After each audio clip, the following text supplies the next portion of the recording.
Hi, my name is Jake and I work for Region Security Guarding, and today we're going to be taking a look at Tekashi 6ix9ine, a famous American rapper, and analysing his security needs from a security company's perspective.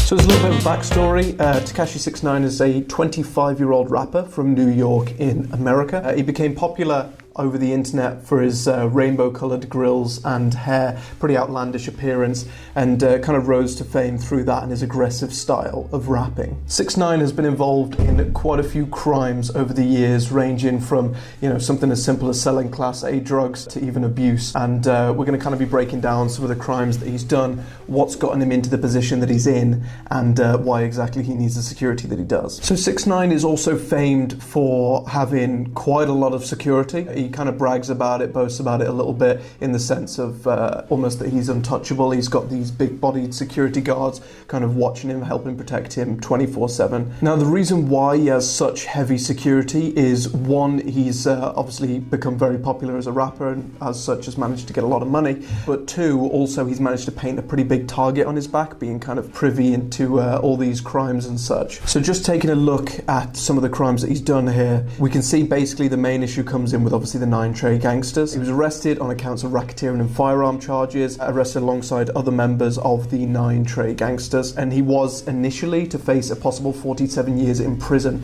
That was until basically they ruled that, hey, if you can give us any more information on some more of this gang, then we'll reduce your sentence. He did end up taking this. He ratted out quite a few of his fellow members, and his leniency was brought down to about 2 years in prison. He did leave prison a little bit early just to spend the rest of his time in house confinement due to COVID-19 and some asthma issues, because he does have asthma. But coming out of prison, as he'd kind of betrayed and ratted out this gang, there was a pretty big target painted on his back, and he required a lot of security in order to protect himself from that. Now, the gang that he's come from, it's the Bloods, as they're called. They are notoriously violent. They're pretty willing to do whatever it takes to kind of, maintain respect, honour, that type of stuff in the gang. And this is definitely something that super goes against that code, so it's going to paint a very big target on 6ix9ine's back, meaning that he's going to need some serious security to keep them off him. So he didn't actually go with the witness protection program offered by the government. This is something that whenever a witness has spoken out about other criminals and stuff like that to reduce their own sentence,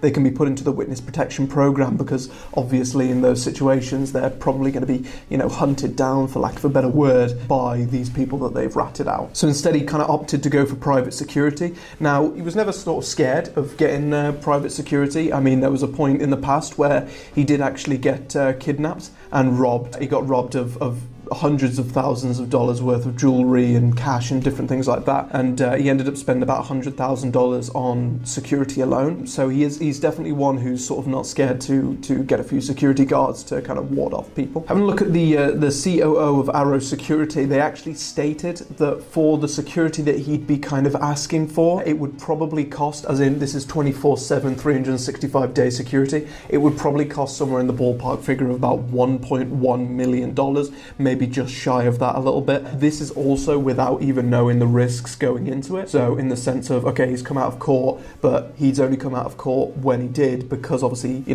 ratted out all of his sort of fellow gang members and stuff like that. So over the course of a year, that's kind of where they put the value at. Now, taking into consideration that he is especially highly volatile as a target, and there's definitely going to be some people who are kind of looking to bring him down, this is definitely going to factor into the price. It's going to factor into the risk. It's going to factor into a ton of different things, even things like insurance premiums, things like the branding of the actual Arrow Security itself. If something does happen, then obviously that's going to affect the reputation of Arrow Security. It's not something you really want to put on the line, especially for someone who's kind of in the position of 6ix9ine at the moment. Now, the important thing here is a lot of companies would be willing to basically turn it down. While obviously it sounds like a lot of money, over $1 million just for one individual protecting them and stuff like that, it is true, but given how high of a risk it is, it's basically going up against the entire Bloods gang.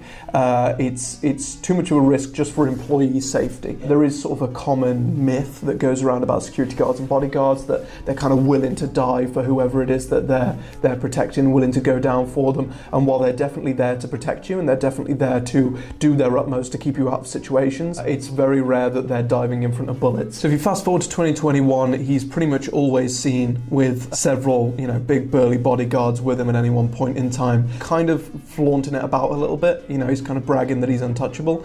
But yeah, he's got that pretty much 24/7 wherever he goes. He's got these bodyguards and armoured vehicles as well to carry him from place to place. Now, just taking a look here, it looks like the actual security team that he had were pretty mad about the fact that he was snitching. When he comes out of prison, obviously they're going to have to double down efforts because it's actively putting their employees in danger. All it takes is sort of one person with a gun to come through, fire a few bullets, and you're going to be looking at a decent amount of collateral damage, even if it is a few of the bodyguards that take the hits, if it's potentially innocent standbyers that take the hits. It's kind of one of them situations where he's actively made their lives a lot harder just as bodyguards. And it is actually reported that he hasn't actually paid a $75,000 tab on security.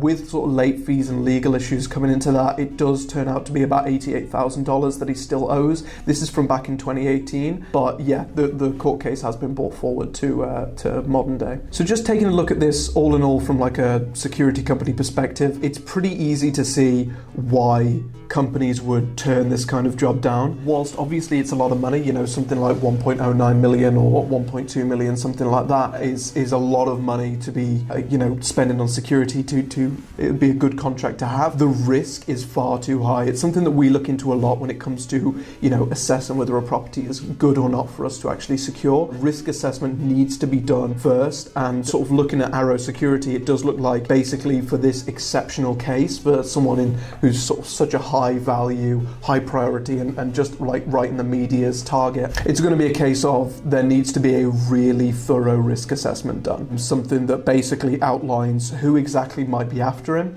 what kind of people you're looking at, and what times a day he can go out, where you've got the security guards actually positioned, whether they're in his house, if they're kind of going to endanger his family or not, whether they're just going to be with him, how many kind of armoured vehicles are going to be used, are you even going to bring things like security dogs along, are you going to be using ballistic vests, are you going to be using firearms? There's so many factors that come into this, especially with such an exceptional case. The risk is so high, and that kind of justifies the cost. Now, given that it would probably be over a longer period of time, there would be some kind of, discount going into that. Typically for us, like if you were to sign a longer contract for us, there would be a slightly lower price just in general. But yeah, it's still going to cost a pretty penny, and it's going to be something that he's basically going to have to kind of bend to the whims of the security company, just because, in a case like his, he is under a lot of threat. I mean, even before any kind of celebrity or public figure is always going to be in the limelight, there are always going to be people of interest to kind of rob and kidnap and stuff like that. Hence why he did get kidnapped the one time and robbed of a lot of his jewellery and a lot of his cash. But with this extra on top of it, with him effectively going against, a huge New York gang, it's just going to make things, even worse. And the risk assessment has basically got to be 100% comprehensive, that keeps track of every single place he goes to, every place he plans on going to, times he's at home, times he's at different areas, making sure that he's basically either constantly under watch or with bodyguard. It's that kind of situation that he needs to get himself into. It has actually been reported by him on the Logan Paul podcast that he does spend millions a year on security, so it's definitely high in the higher end of the ballpark range that Arrow Security provided. Obviously, they said it would be about 1.1 million, and that was before realizing sort of the danger and the threat that he's under. So it's definitely pretty obvious as to why the expense is so high, and it's probably one of the reasons why sort of he brags about it so much, just because again it costs so much to keep him protected.